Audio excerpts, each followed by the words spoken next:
Shyam, Shyam Radhe, Gopala, Krishna Hare, Krishna Hare, Krishna Hare, Krishna Hare, Krishna Hare, Krishna Hare,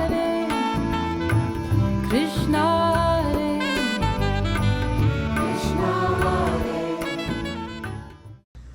Hey everybody, welcome to Yoga 1.0. My name is Lois Nesbitt and I am a yoga teacher and yoga teacher trainer based here in East Hampton and in New York City. And with Yoga 1.0, my intention is to provide a series of episodes that help explain how and why we practice yoga.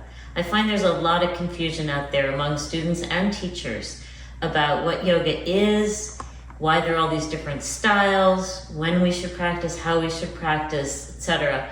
So I'm just going to share things with you that I wish that I had learned when I first started practicing, and that I also share with all the teachers who I train, because I really want to raise the bar for all of us on how we practice and what we get out of our practice.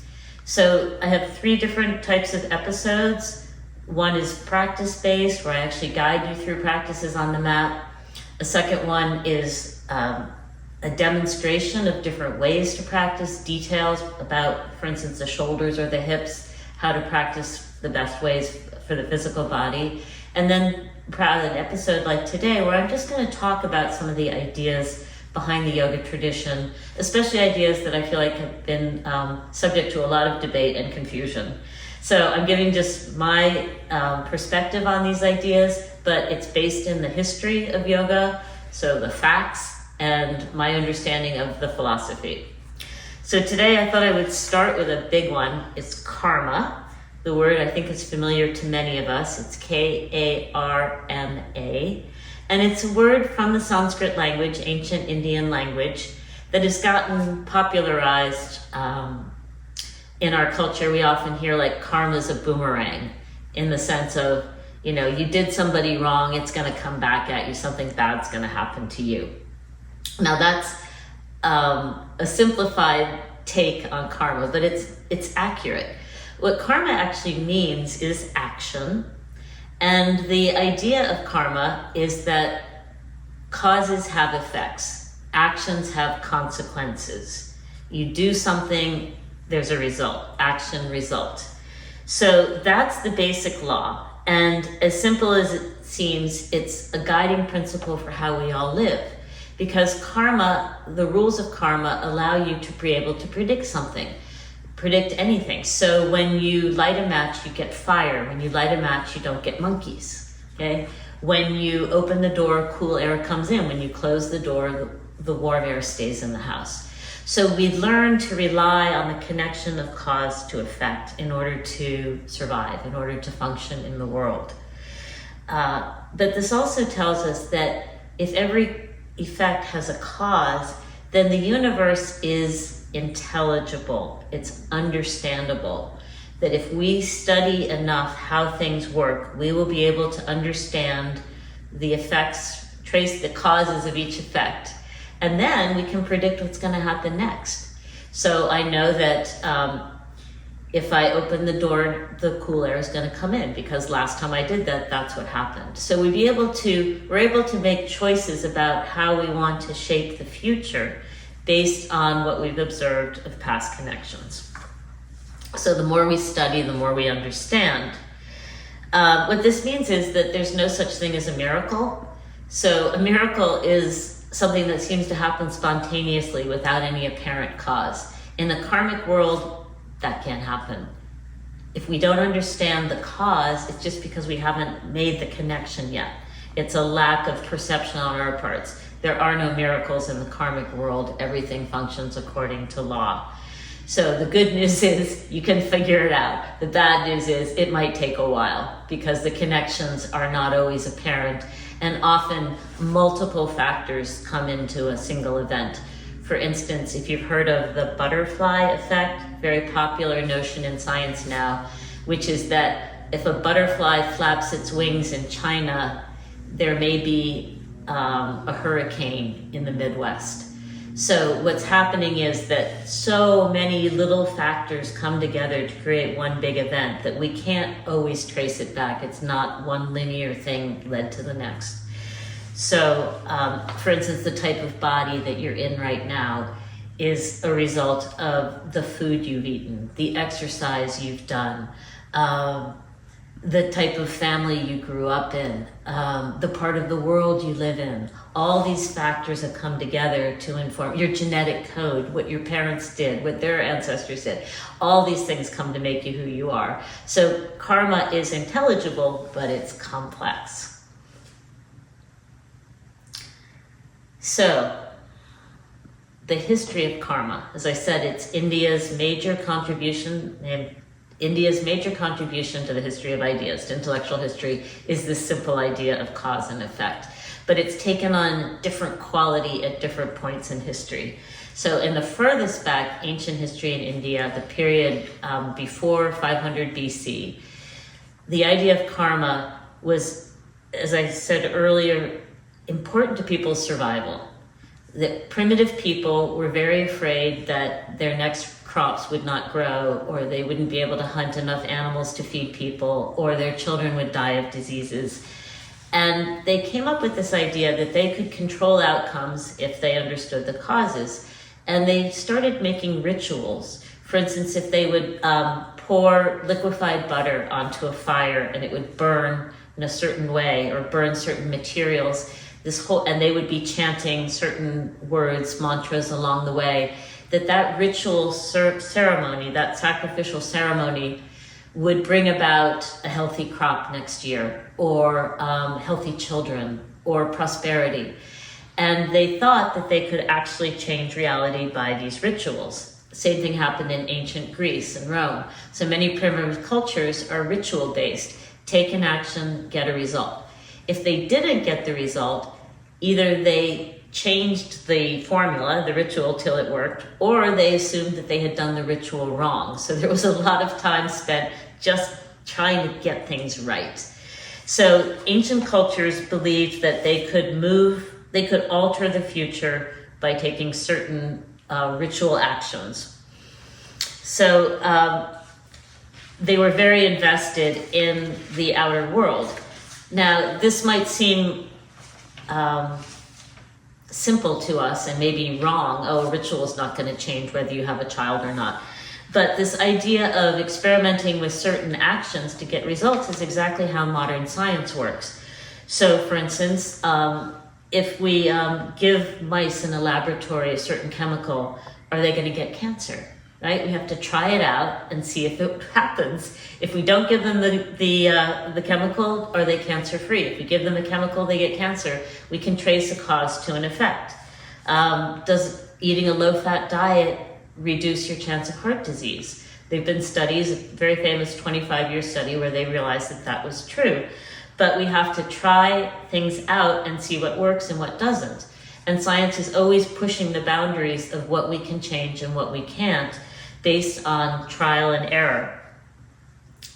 So the yoga tradition in the early days was very much based in trying to move things around in the world, make outcomes based on our physical actions. Then there's a big shift. About 2,500 years ago, maybe they realized that the rituals weren't working, or they weren't reliable enough. But for whatever reason, yoga stops being as interested in changing the outer world and starts to turn inward and say, maybe we need to change ourselves, not the outer world. So you've probably heard this in psychotherapy. It's a bit of a truism. They say, you can't change the world, so change yourself. So the early this middle period of yoga, they decided that they needed to work on their inner being, their responses to the world, their perceptions of the world, rather than turning outward. So we want to become masters of the inner realm, since controlling the outer world isn't working. Unfortunately, they took things a little further in these traditions. In many cases, they would say either that the outer world was less important than the inner world, that was somehow inferior and not worthy of your attention. Or they might go even further than that and say the outer world isn't even real. So certain early yogas early Buddhism, actually Buddhism throughout its history, tells us that this whole world is just an illusion, so don't waste your time in it, go inward. So that is the middle period of karma. So they want you to disassociate from the world. So in this period, which is around the time of the beginning of the Christian era, around 500 BC to 0 AD, we want to avoid acting in the world as much as possible. First of all, because it's a waste of your time. It's not going to really make a difference. And second of all, in the more extreme traditions, because it's an illusion anyway. So why would you want to be there? And then they take it even beyond that. Some of the traditions say that the more you act in the world, the more karma you generate. So every time you take an action, there's a consequence. So any action that we take in the world has an effect. You drive a car, you use up so much gas. You eat some food, your body has to digest it. So every action that you take keeps you more and more bound into this world. And remember, these yogis see this world as either inferior, not as good as the world of spirit, or they see it as an illusion. And why would you want to bind yourself to an illusion when you could enter this deep space of ultimate freedom, of liberation they talk about, getting out of that cycle of desires? Because the cycle of desire is itself a cycle, it's a trap. So my teacher always says, you eat breakfast and you're hungry by lunch. So there's always another desire coming. We never get complete fulfillment. We never feel totally satisfied. So, we get a certain job and we wonder why we don't get moved up to the next level. Or we get a paycheck for a certain amount and we want more. Or we buy the latest iPhone and then 3 months later there's a new version of the iPhone and we feel like we need to get that.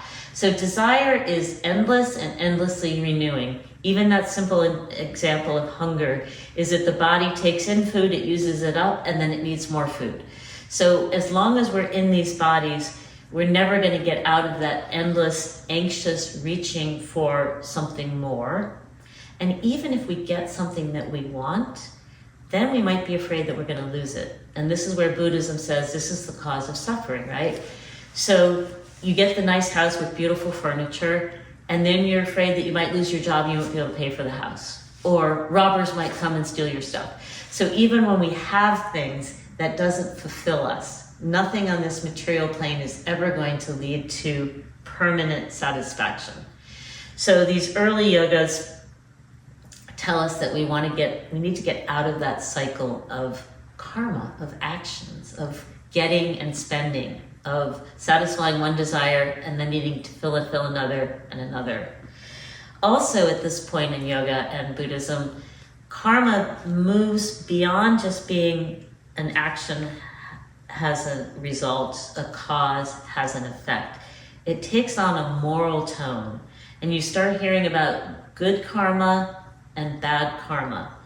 Good karma is positive actions like being generous with your time, or feeding the poor, or taking care of the planet. Bad karma is harming others, extreme case, murdering others, wars, anything that's destructive, wasteful behavior, unkind words, right? Any level of where you cause harm is bad karma, and that keeps you even more stuck. Good karma moves you into a better place, bad karma pulls you down. So that's where we get this karma is a boomerang kind of talk, and we talk a lot, and I hear people talk a lot these days about good and bad karma. So that's all again from this kind of moralizing middle period where the whole idea of karma is problematic, but even within the problem of karma, you've got positive and negative karma. But the bottom line here is you don't want either. So the idea in this middle period of yoga and early Buddhism is just beam out, get out of this world altogether, get to a place where you might have some enduring peace, some true liberation, by getting off the karmic wheel. Karma is often pictured as a wheel, around and around, desire after desire after desire. Okay, last stage of yoga development, which is 600 to 800 AD into the Middle Ages, we have the emergence of Tantra, and then into later Tantra, which is definitely Middle Ages, our time, things swing back away from this world-renouncing withdrawal from the world, eliminate karma. They go back into the world, just like the early yoga that was based on rituals and changing the future through our actions. Late Tantra actually goes back into the world, and it tells us that being in a body is not a problem. It's actually a gift. It's a privilege to be born, and especially to be born human, the highest, they thought, the highest level of living creature. That life is a gift, and that we want to invest in this world in a positive way. We don't want to beam out. So again, we're going to get back into the world, and they're going to look at karma, and they're going to say, well, we're here. We can't eliminate actions. And they're going to go even further with this notion of desire as being a problem. They're going to say, desire is not a problem. Desire is an innate aspect of existence. That even the most primitive organism on the planet wants to live and will fight to survive. Single-celled organisms, bacteria, whatever, everything wants to live. And what we want to do is whatever we can do to support life, to enhance life. So in this realm, this yoga, this last stage, rather than eschewing action altogether, we want to act, but only in ways that support life. So this might sound moral, but it's a little deeper than good and bad, right and wrong. The only thing that would be unforgivable in late Tantra is nihilism, is the attempt to deny someone or something its right to exist at all. So genocide, racism, destruction of the planet, of other species, those kinds of things are not acceptable because you're not allowing someone or something else a chance to be, a chance to live. So it's a broader concept of what good is. And I like to come back here to even the Buddhist terms. Instead of good and bad actions, they talk about skillful and unskillful actions. So skillful actions lead to positive outcomes. They enhance life, they support life. Unskillful actions cause harm, cause pain, cause suffering, cause destruction. So we want to do the actions that lead toward the light. We want to act in the most intelligent, skillful way we can. And you know, the thing is that what we do to others bounces back to us. So karma is a boomerang in that sense. In other words, if we're unkind and we cause pain and suffering to the people around us, they're going to lash back. They're going to retaliate and bring harm on us. And similarly, if we harm ourselves, we're not going to be much good to the world. So when we do harm to ourselves, we do harm to everyone around us. So if you say have a drug addiction or alcoholism and you're destroying yourself, your family pays the price as well, right? Your culture pays the price of your self-destructive actions. So what we're doing when we step into karma on this level is we're looking at that bigger picture, and we're acknowledging that causes have effects. We're not always in charge of the effects of our actions. We can't control the effect that our words might have on another person, but we can speak kindly, we can speak truly, we can speak with compassion. In that case, we have a better chance that that person will receive, that the effect of our words will be positive than if we are sullen or sulky or angry or we blast out at someone. We can be pretty sure that's not going to go over. That person is going to feel harm, and we're going to start that whole negative loop. So point of this whole talk is karma is real. Actions have consequences. What you do matters. How you do it, when and where you do it matters, because karma is very specific, right? Something said in one context might not be appropriate in another. When it's outside of our houses, we call it soil. When it's inside our houses, we call it dirt, right? Everything has its place. Actions are specific to their context, so we need to pay attention. We need to be aware that there are complex factors. If someone is unkind to us, says something rude or hurtful, we don't know why they're saying that really. They might be intending to harm us. They might just have had a bad day. Their wife or husband or parent might have just yelled at them and they're just passing it on. So we don't always understand the causes, right? But as yogis, by becoming present and aware and awake, we have a better chance of making those connections, those karmic connections, of deepening our understanding of how the world works. And that is the life skill. That's it, guys. So being a student, an observer of yourself and of others and the world of karma around you, to me is really the gateway to intelligent and joyful living. So I hope I shed some light on karma. I encourage you to watch this episode again. I just downloaded 5,000 years of yoga history into your brains. It's a lot, but I hope it's a beginning, and I hope it brings some clarity to a very confusing and confused idea, the law of karma. Namaste. Thanks again for watching. If you'd like more information about me and my programs, you can visit loisnesbittyoga.com. I also have a YouTube channel with helpful videos, Lois Nesbitt Yoga on YouTube. And of course, the LTV YouTube channel, LTV East Hampton, will have not only my videos, but all of their other programs posted. That way you can watch, enjoy, practice, rinse, repeat. Have fun. Thank you. Sham, sham.